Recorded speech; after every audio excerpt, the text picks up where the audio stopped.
Welcome back, everybody. We are on episode 13 of Tea Time, and I'm with Adrienne D'Alessio, as always, and we are in our permanent, let's call it a permanent set here for Tea Time. So we're out in the Academy building. If you don't know where that is, it's just on the end of the range, just right by the front entrance of the property.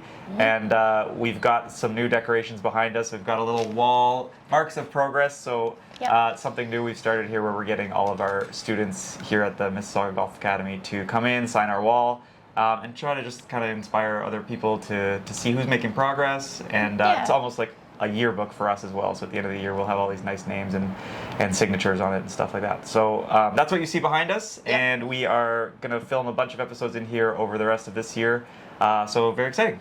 Yeah, it's pretty awesome. I mean, this is really cool and really different. I don't think I've been to very many clubs that have something like this. I mean, I know we saw it when we went to Kentucky, and that was really cool how they have all the flags of the schools that they signed with and went to. And sometimes you see hats, which is kind of cool, of schools that they signed with. But I think this is really cool because it's something that they get to sign, right? And like you say, it's just super inspiring for those who are in the academy just to keep going and, you know, make progress. But it's also good for everyone to like walk by and see like, oh, what is that? Yeah, maybe I want to be a part of it. On it. Yeah, and then they hopefully want to start something as well. Yeah. Right. So. Yeah, really and cool. I mean, we are obviously not a academy. Like, we're not a high performance academy standalone. We're part of a country club, obviously. Yes. But you know, little touches like this, I think, to elevate the idea of performance, and that we're here to help you get better. If it's something you want to do, if golf is more than just recreation to you, if you want to see how good you can get, we're here for that too, and we're behind you, and you know, our resources are here to help you with that. And just last thing on this little board behind us, you'll see it kind of fill up with signatures over the year, and as we film episodes. But I just wanted to thank Dean Sapoyan for kind of putting this together. This wood actually came from a tree out on the golf course, and it kind of got planed out, and then Dean put that together for me, put it on the wall. And then my dad actually painted the logo and the lettering up there, so thanks to my dad, John, as well. Okay, so that's enough of that. Let's talk. Let's talk coaching. So we have a couple good topics today. We're going to split it up into two main topics. First topic is how to break 100 and how to break 80. So we're going to go over some of the main skills or statistics, things you need to do if you're trying to break through that threshold of scoring. And then the second half, we're going to talk about putting, maybe with a bit of a skew towards the better player and how you can spend your time more effectively practicing your putting. Yeah. So that's exciting. Yes. I'm ready. I'm here for it. Yeah, me too. Okay, cool. So why don't you get us started? Let's talk about breaking 100 first. So that's like a really big threshold for a lot of people. That's really the number where you go from I'm a beginner to I'm a golfer. I think like that's where you can, now you're under 100, you're in the 90s, you can say I play golf, I'm a golfer. I'm a dedicated golfer, I'm not a beginner. So what do people need to do or think about to start getting under that 100 threshold? Yeah, I think you know, having a good practice routine in mind and practicing with a purpose, I think is a really big one. You know, we can't just go to the driving range and say, okay, I'm just gonna work through the bag and then I'm gonna go play, and then just go out and shoot what you shoot, right? There has to be some kind of intention towards shooting something lower and having, like I said, a good practice routine in behind that. So I think the priorities that we want to, or like a goal that we want to have, is just to eliminate the big mistakes, right? So playing smarter golf, being super consistent, and I would say really, really focusing on the short game.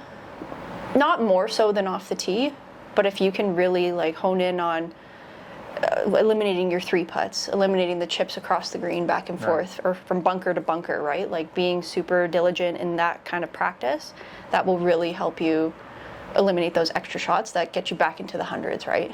It's really those blow up holes, we call it, right? When we're like, okay, we're on track for, you know, 85 to 90, and then all of a sudden on hole 13 we make a 7, and then from there it's just, there's your blow up hole. And if you had saved those extra shots, you know, maybe one over the water or not missing those chip shots, then you would be in a better position to shoot 90 or lower.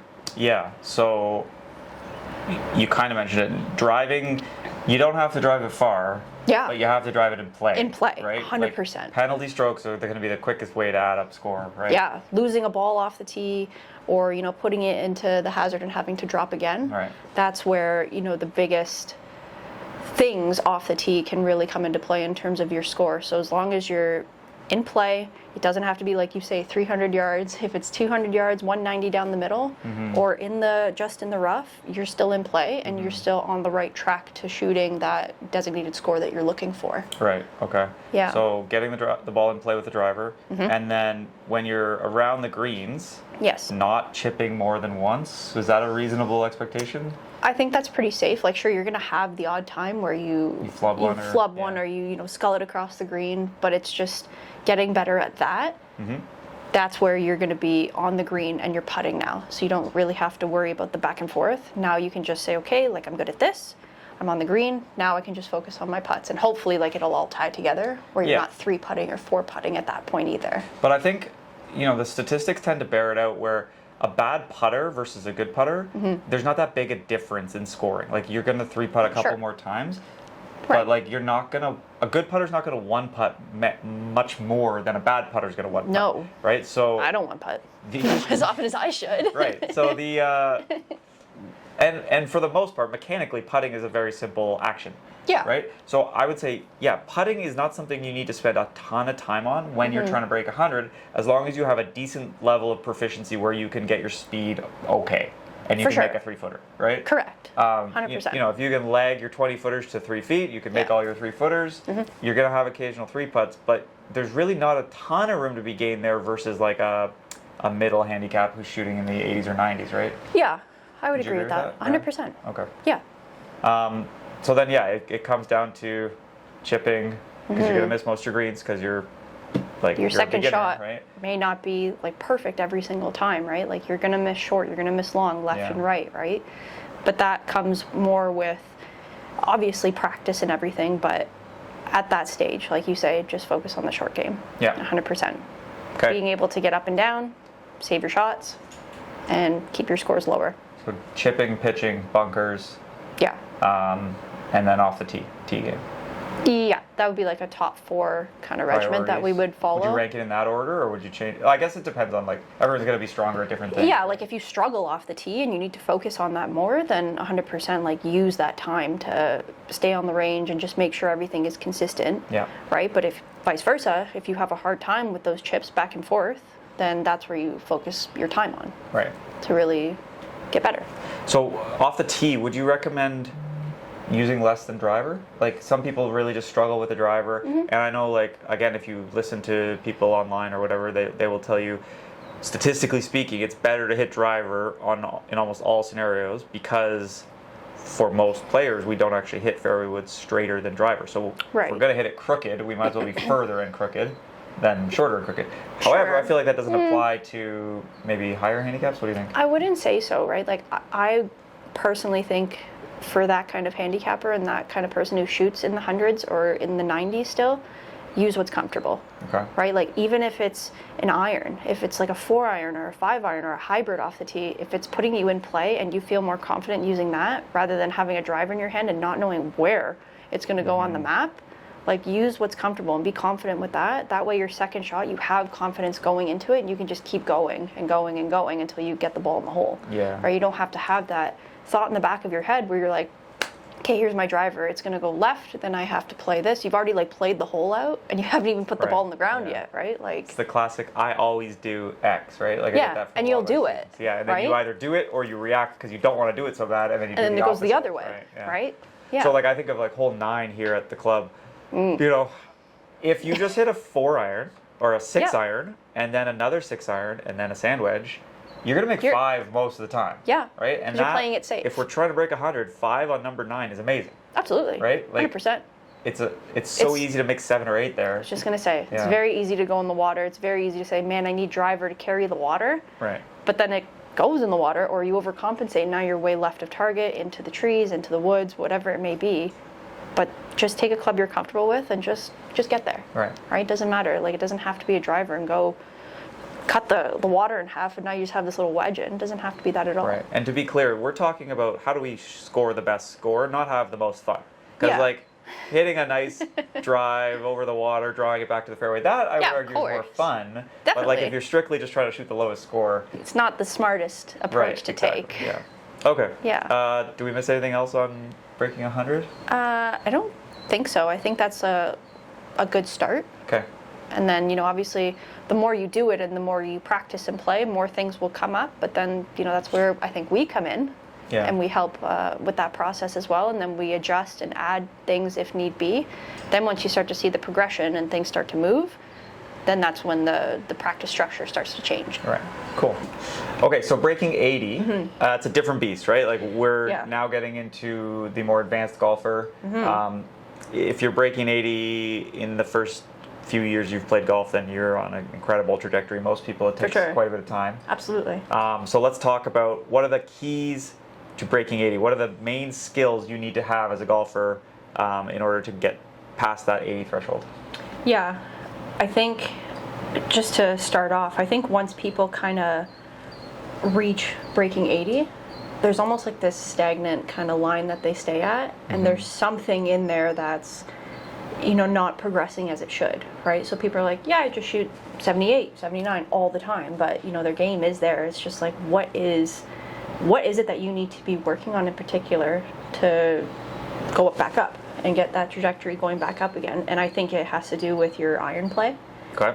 Now that you're, in theory, off the tee, you're in play, I would say, half of the time, if not more. Oh, yeah. In play or in fairway? I would say in play you need to be, above that. Yeah. In the fairway half the time. Okay, yeah. Yeah. Being in play, we'll say maybe 80 to 90% of the time for those lower scores. But then to shoot in, the 70s more consistently, like I said, it has to be your iron play. So your second shot in, it has to be on the green. Right. Green and regulations need to be way up there. So what are we talking numbers wise?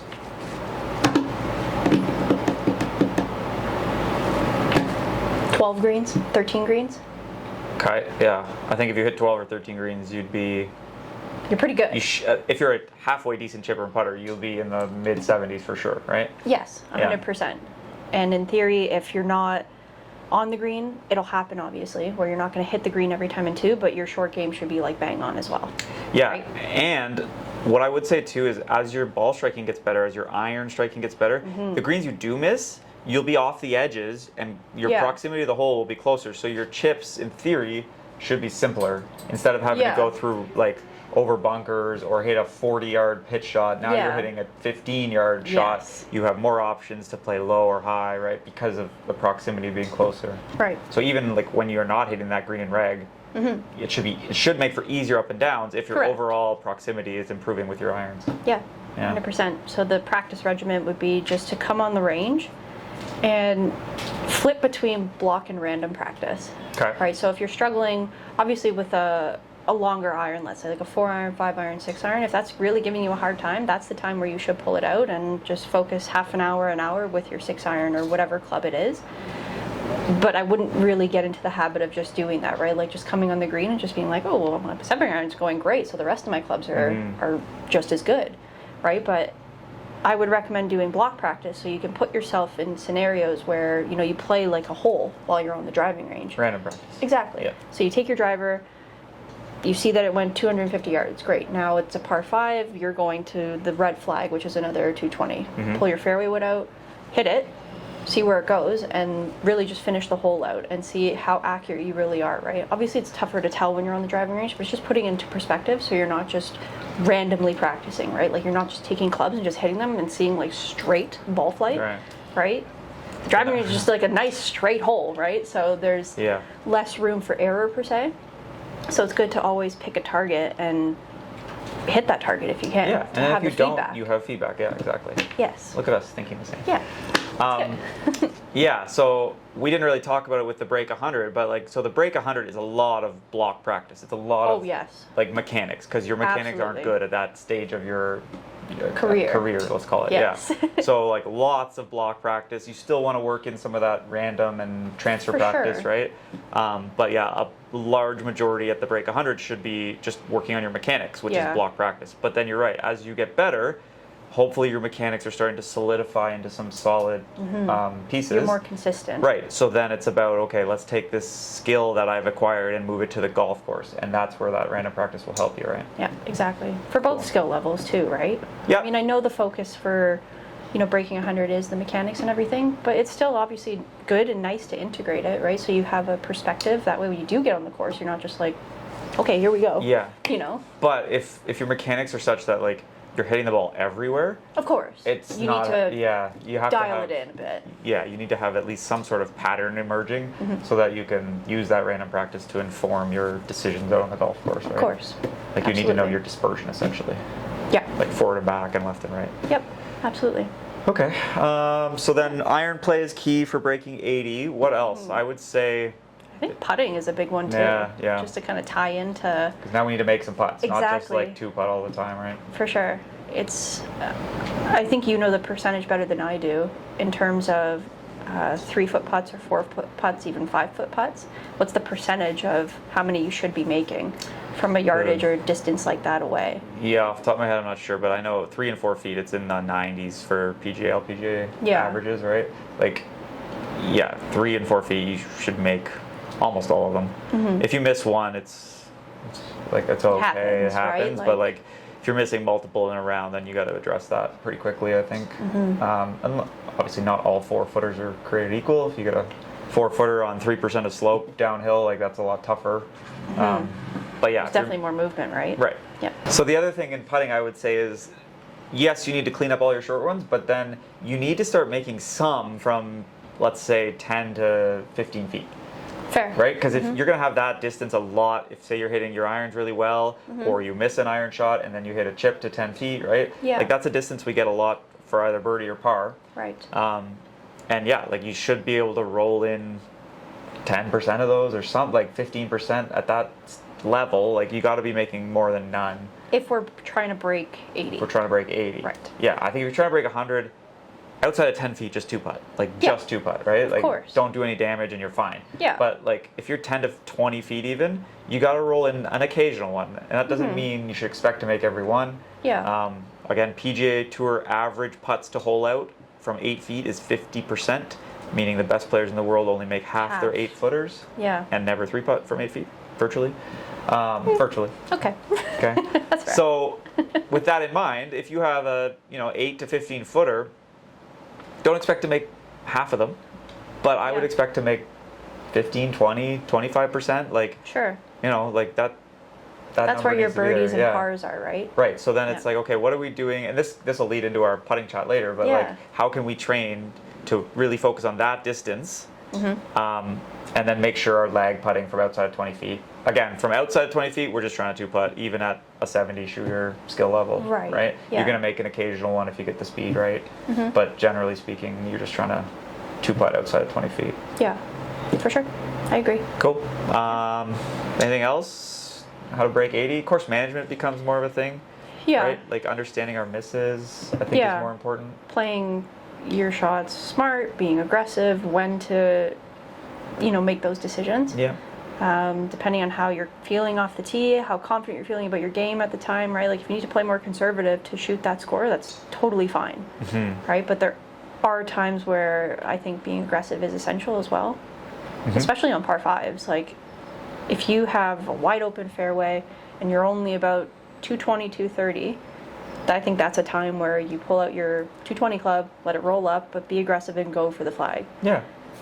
Yeah. If you feel comfortable, of course. So little strategy things, I think it's a really old school thought when you're on a par 5 to lay it up to 100 or lay it up to your favorite yardage. That, like, unless you're a really bad pitcher of the golf ball, you want to be as close to the hole as possible. Because the stats bear out, the closer you are, the closer your next one will be. Yeah. Right? So stuff like that. Like if you're on hole 5 or you're on hole 13. Yeah. If you're confident, grab your fairway wood and hit it as close to the green as you can. Even if you can't get there, it's better to be 50 yards than 100. Correct. Again, unless you have some sort of deficiency at a certain yardage. But sure. Yeah. And then the other one is like drivers off the tee. I can hear Scott Fawcett in my head from Decade Golf. So the only reason to not hit driver off the tee would be if you need to lay up short of a hazard, or if it narrows up too much at driver distance. Okay, but if it's picture just a hole where it's like a straight fairway, it doesn't narrow up, and there's nothing you need to be short of like water or bunkers, then there's no advantage to hitting 3-wood or 5-wood over driver, right? Right. From a hitting the fairway perspective. Sure. So it's almost always better at this level, at this skill level, to hit driver when you can, right? Right. Again, assuming there's no major deficiency in that skill set. What if there's a mental block? Like, what if they just can't get over hitting driver for their first shot? Like, what's your advice? What would you say to that? I mean, I would try to work through it, because driver is at this level, it's a weapon you need to use, right? Of course. The closer you can get to the hole off the tee, the less club you're hitting in. You're going to make more birdies and pars. So I would say, like, work it out. Like, see a coach or work on your mechanics so that you have some confidence. That's fair. Yep. Like, confidence comes from proficiency, right? So the more proficient you are at a skill, you'll stand up there and feel more confident. So if you're lacking confidence, it's probably you're lacking a little bit of proficiency with that club. Yep, it's totally fair. Yeah.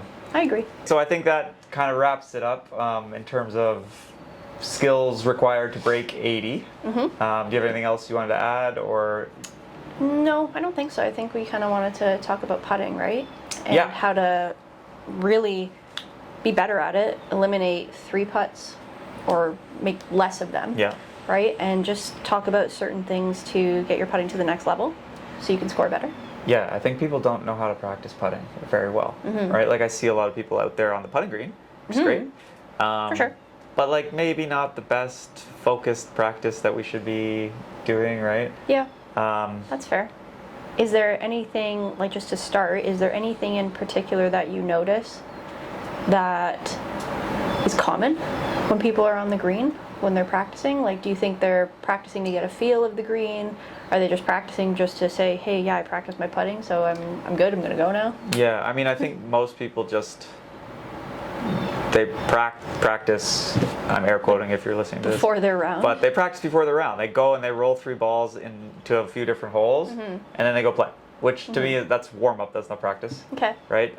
So probably still most people need to spend a little bit more time doing it. Sure. What's a good practice regimen that you would kind of give to somebody who says, hey, like, I want to really get better at putting, I want to eliminate 3 putts, I want to make more, I want my scores to be lower? Yeah, so first of all is, like, the time you're putting into it needs to be at least a third of your total practice time, right? Like, Okay. if you want to just simply break it up into short game putting and full swing, at least a third on each, if you have a fairly equal skill set. Right? Not if one piece is lagging behind, then obviously you want to spend more time on that thing. Sure. Right? For your skill level. But yeah, so for putting, the thing I do with all my students is I check 4 putting skills. Okay? It's a really simple way to think about putting. Gareth Raflewski kind of taught me this a few years ago when he came to teach some of the members. If you don't know Gareth Raflewski, he's a LPGA Tour short game coach specifically. Very, very great putter. Works at Riverbend Golf Club in London. Anyway, so 4 putting skills. We have speed control, green reading, aiming, and what we call start line or stroke. So your ability to start the ball where you're aiming, essentially. Right. Okay? If you are not practicing one of those 4 skills, you're probably not getting better at putting. Okay, so and of course you can subdivide those into other categories, right? Like, if we just talk about stroke, for instance, we need, you can think about things like tempo, setup, grip, all those things affect where the ball starts, right? But essentially, just to keep it super simple, we have 4 skills in putting, and we need to make sure we have drills or practice habits that will work on one of those 4, and try to do them individually, right? Because if you're trying to work on multiple of those 4 skills at once, it becomes difficult. Okay, so what I do with my students is I'll assess all 4 of those things first. Okay. And then depending on kind of where they break down, we will work on probably the most deficient thing first. If you don't know, speed is the hardest of those 4 skills to master. Green reading would be the next hardest. Aiming is actually the 3rd hardest, and then stroke, or the ability to hit it straight, is your easiest skill. And like you said, how do people practice? I think almost everybody practices their ability to hit the ball straight, right? Right. They go to 4 feet away from the hole and they hit putts and they say, oh, it went in, so I'm good at golf because I started it straight. Yeah. But aiming is harder, speed control is harder, and green reading is harder. For so sure. why aren't we spending more time practicing those things instead of the easiest skill, which is literally just doing this and making the ball roll straight? Right. Right? So I think just educating people on like the other 3 skills are more important. Potentially, unless you have a big issue. If there's one. But then, so of those 3 skills, which are you most in need of improving? And then let's figure out some drills or some practice habits to improve those skills. And usually it's speed and green reading. Nobody's good enough at speed and green reading, right? Sure. And the 2 kind of tie in, obviously, because if your speed is poor, you're going to have to read the green in a certain way to account for the lack of or the extra break. Sure. Depending if you're hitting it too hard or too soft, right? Yeah. So the 2 things kind of fit nicely together. So like a lot of my putting lessons turn into either working on speed, working on green reading, or working on marrying up our read with our speed that we choose to hit it at. Right. Right. That makes sense. Would you be able to, and I know it's probably self-explanatory, but would you be able to just explain how to aim properly when you are putting? Because I feel like sometimes there's a misconception. There's like people that have their putter aimed one way, then their feet are another way, then their shoulders are one way. Obviously we want them all square, but do you have like a tip or trick just to say this is how you do it? Yeah, I mean, not really. Like, it's individual for most people, right? Like, Yeah. it really comes down to how your eyes see straight, right? Because if your eyes don't match up with reality of what a straight line is, it's really hard to aim. Right. So like at a high level for really good golfers, we're working a lot on like vision stuff, like being able to see in a straight line, being able to align your putter to that straight line and then your body parallel to that, right? Just like you hear that train track metaphor a lot where, okay, so you get your putter down along your target line, which would be one train track, and then your feet, your hips, your shoulders all kind of on the parallel left for a right-handed golfer, which would be your second train track. So that rudimentary, like, yes, we want to make sure everyone has their train tracks. But like, it's easier said than done if when you look at the target, the target looks over there or it looks over there, right? If it doesn't look straight, then it's really hard to align straight. Yeah. Right? So I think if you have issues aiming, you know, aside from doing the basics of like picking a target, you can pick an intermediate target, or taking a little bit more time, or using a line on the ball. If you do all that stuff and you still can't aim well, it's probably something to do with your eyes, and you need to work on setting up in a manner and training in a manner that gets your eyes looking straighter down your target line more often. Okay, good to know. It's boring, right? Like practicing putting is not that exciting. It's not, but it's very important. It's very important, but you don't see these like when you practice full swing or even chipping, and you teach someone how to hit a shot, and then they see it fly. Like that's exciting, right? There's and a bit putting, more reward. It's like, you know, I still missed. Like you're still gonna miss a lot of putts. Yeah, but you still made the putt, right? There's still some good feedback towards that, right? I just feel like it's not that instant gratification like on the driving range, right? I get it. So you have to be patient with yourself, and you know, I think it takes longer to see results from putting. You got to do the same thing over and over and over before you see some real gains, right? Yep, for sure. Yeah. What about some drills for green reading, or maybe not drills, like what do you do to help someone read a green better? What kind of golfer are we talking about? Like both. Like someone who's so our break new, 100 and then our break 80? Yeah, someone who's new and someone who's plays often and they want to get better and things like that. Yeah, so the break 100 person, if you're just trying to, again, like two putt outside of 10 feet, green reading is like, we need to look at the speed, I think, more than anything, even when we're reading the green, right? Right. So I often encourage people to take like a side view.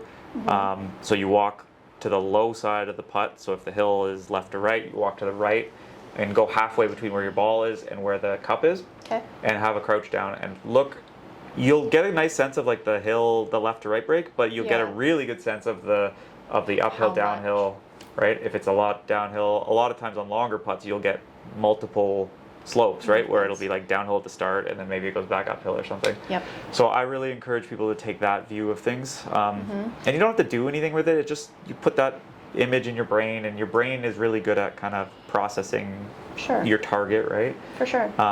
So you do that, and then just getting an idea of like where the lowest part is of the green in the whatever section of the green you're in. Usually there's a few low spots, but you know, when I work here at the putting green, if we're on the side closer to the clubhouse, the lowest point is kind of like, if you're imagining where the clubhouse is, it's kind of close to the front doors. The point closest to the clubhouse and furthest from the pro shop would be the lowest part of the putting green in that section. Yes. Right? So like just making people aware of where the low point is, because if you know that, then you know every putt is going to want to go towards that, right? Both from an uphill, downhill, and from a side hill perspective, right? Sure. So making people aware of where the lowest spot is around the hole is huge, and it's not something I think that's necessarily intuitive. Like, people need to be taught to look for it, right? Yeah, of course. So a good drill, if you want just a simple drill, is like, say, imagine there's like a, I don't know, 15-foot circle around a hole. Right. Okay? And then I will ask people to find me a straight and uphill putt along that circle. Yep. Okay? Because being able to find straight would indicate you're able to find the low point of that circle. Correct. Right? So if you can find the low point, then you know every putt to the right of that low point is going to break to the left. Every putt to the left of it is going to break to the right. Every putt above the hole will be downhill, and every putt below halfway is uphill, right? Right. So being able to just visually look at a hole, look at the circle around the hole, and say, there's my low point, without having to roll putts, like being able to see it. For sure. Use your eyes to see it. Yeah. That's a good skill. So that's something you can train. Awesome. Great. And in terms of the actual break itself, I know we've obviously worked on it before and talked about formulas and everything. If people are numbers based or not, I think it's still kind of cool.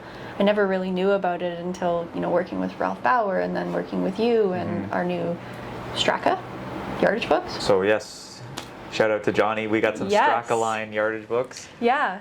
So they have a lot of data that can help you read greens for sure. Yeah. So in terms of green reading, how can you use Straka line yardage books to kind of help with that? Yeah, so yardage books are great, especially the Straka ones. They have 3 different pictures of all of our greens, and one's kind of like a heat map of the topography. One, it shows you arrows of like where all the break is, and then the third one has like the percentage slope in little tiny numbers on the green. So they just give you a good sense of like what the green is doing and how much it's sloping, right? Okay. So there are green reading systems like Aimpoint or Tour Read, and they have ways of taking that data, like the percentage slope, and doing a little math or whatever, or doing your fingers, and it'll tell you where to aim, essentially, if you have that data. Sure. So it's a great way, like the yardage books just give you more information. What I would warn against, though, is like you can really get bogged down in the weeds. Where you're like, oh, is that 3% or 3.2%? And then like you start to think too much and you lose that intuitiveness, right? Yeah, like trusting yourself. Your eyes, Yeah. So what I tell people, if you do use a green reading system, you need to marry it up with your instincts, right? Like, if you think it's 3%, then it's 3%. Yeah, but right? But also like once you've done the read, if you've done the Aimpoint or you've done the Tour Read, you need, and like say the number it spits out or the point you're supposed to aim at tells you one thing, but you look at the putt and it tells you something completely different. Yes. Like you have to like marry those two up, because your eyes might not be right, but your math might also not be right, or you've plugged in a number wrong or something, right? You really still have to trust yourself, and that comes with just experience and like playing a lot of golf and practicing, right? Like there's no replacement for just like hitting a billion putts. Yeah, right? of course. Like that is the number one way to get good at putting, is just do it a ton. What do you do for your practice routine? For practice? I work on speed a lot. Like I do a couple drills where I just work on my tempo and my speed. I use a metronome actually for my speed control. So 71 beats per minute is kind of tour average. So I just throw on the metronome at 71 BPMs, keep it in my pocket. I try to start my stroke on one beat and then strike the ball on the next beat. And that just helps me with my speed, especially when I get nervous, because I feel like when I'm nervous out on the golf course, it speeds up. It speeds up, it gets quick, and I start to hit the ball too far. Right. So yeah, just that, and then I'll do some short putting drills for start line again. But that's not so much working on things as it is just building confidence. Sure. Because I'm not trying to change my stroke. I'm more just trying to build confidence so that I know I can make all my 4-footers, basically. Yeah, that's fair. What about you? Are you doing anything unique out there? What are you working on? Should be. Yeah? No, unfortunately, nothing in particular. I really just learn a lot when you're over there with your elite kids. When you throw down some tees and different drills out there. Especially that one that you showed me where you set up a tee at 3 feet, 5 feet, and 10 feet. And then we went through it where you had to make 10 in a row, or 20 in a row, 10 in a row, and 5 in a row. Was it that much? That seems like a lot. It does seem like a lot. I think it was 10, 5, 3. Yeah. Yeah. But 3 in a row from 10 feet is hard, right? Like For sure. Yeah. But even just sitting over the putt and being like, man, this is so close. I can do this no problem. It really just, like, it makes you think a lot and just commit to the shot and put the ball in the hole. But with it being so short, and I guess it's just me being so mental over it and not having the best confidence right now, or just in general in putting, I just stood over it and I'm just like, ugh. I was never really like, and there's nothing to be nervous about because I'm practicing, but I just put myself in that mindset of like, okay, you're in like a tournament setting, be good at this, and we're not even hitting it anymore, right? We're just trying to guide it in, but it's just really good. It's really good feedback, and it just shows you where you struggle the most, whether it's 3 feet, like if you are really bad at those, then just focus on that, or if you're really good at 10 feet for whatever reason, then just, find like your middle ground. Yeah, right? figure out what you need to spend more time on, right? Yeah, 100%. Yeah, so like outside of those 4 skills that we mentioned is that performance, right? Like, so taking those 4 skills and being able to perform when we're nervous, right? So setting up drills like that is super crucial. It's the same as the random practice we talk about on the range. Yeah. We're taking putting drills, we're using putting drills that make us nervous, right? Yeah. Because when we're on the golf course putting for birdie or putting to win or putting for whatever, you're more nervous than you are just messing around on the putting green. Yeah, of course. Right? So setting up drills where we have some consequences is a huge thing that I try to do with kids or like competitive adults too. Yeah, of course. Right? What are some good ones? Like even just playing putting games. Like I like that one where we've played it before where it's like one-on-one, right? And if you leave a putt short, you -1 off your score. Yes. If you hit it past and 2 putt, you get how many points? Like 2. Oh no, sorry. So it's if you leave it short, you get no points. If you 2 putt, if you 3 putt, you're -1, and if you go past and make it on your second one, you get a point. Or I guess if you make it in 1, you get a point too. Right. So it's encouraging you to, leaving it short is no good, but 3 putting is worse, right? Yes. So I kind of like that perfect system because that's much like golf. I don't want to leave it short, but I would much rather leave it short in 2 putt than 3 putt, right? Putt. So I kind of like that one, and it's competitive because you're playing with yourself or 2 other people or whatever. For sure. Yeah. Any other drills, games, stuff like that you can think of that's good for your students? I mean, it's really just, setting up a lot of tees, like the drill called Around the World, where it goes around the hole the same yardage, or the same amount of steps away, all the way around, just to get a perspective of, the different breaks, speeds, uphill, downhill, left to right, right to left, all that good stuff. The tornado drill as well, where you start super close and then as you go around, it gets further away. Yeah, it's a favorite of the Humber Hawks. I think. Sure is. Yeah. Stay till you can't do it. Yeah, exactly. Or stay till you finish. Yeah, and then if you miss, you got to start over. Right. And even just like the ladder drill, where you set up like maybe 4 or 5 tees in a straight line on both sides, and you can do it for kids. I like to do it. They go at the same time, so you putt at the same time, and again, just teaching you the perspective on each side of the hole. But then when you go at the same time, the balls hit each other, they go in different directions. It goes in, it might not. Right, yeah. But for practice, like obviously go one at a time, but that's just another drill that I like to use. Cool. Yeah. Cool. So yeah, putting, like, you can really spend a lot of time with it.